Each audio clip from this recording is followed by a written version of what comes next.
آج خیبر پختونخوا سے لے کر پہاڑ سے لے کر بلوچستان کے ریگستانوں کی زمین کے پانی کا ذائقہ بدل چکا ہے.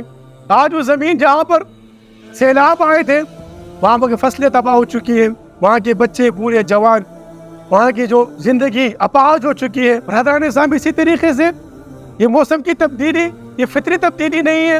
جو بائیڈن کا بیان یہ کوئی ہوائی بیان نہیں ہے. اس سے پہلے میں نے عرض کیا تھا برادران اسلام کہ پاکستان کی سالمیت کو, پاکستان کی خود مختاری کو, پاکستان کی تشخص کو, پاکستان کی وقار کو ختم کرنے کے لیے پاکستان سعودی عرب اور ترکی کے خلاف یہ سازشیں رچائی جا رہی.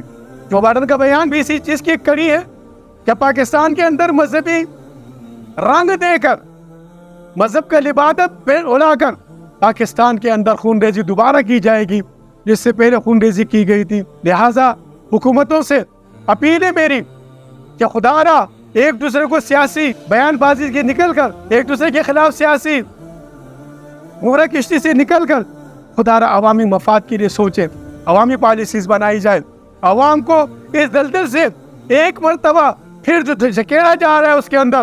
میں نے اس سے پہلے عرض کرتا رہا ہوں, جب افغانستان کے اندر جیلوں سے لوگوں کو نکالا جا رہا تھا بغیر کسی عدلیہ کے, بغیر کسی قانون کی سزا, بغیر کسی جزا سے ہر جیل کو توڑ دیا گیا تھا. تو جب میں نے عرض کیا تھا برادران اسلام یہ لوگ کہاں جا رہے ہیں, یہ جیلوں میں ان کو ٹریننگ دی گئی ہے اس پاکستان کے خلاف. پاکستان کی امام مہدی علیہ السلام کے جو لشکر کے سپاہی ہے, پاکستان کی فوج اور جو پختون, اس کے خلاف سازشیں رچائی جا رہی ہیں.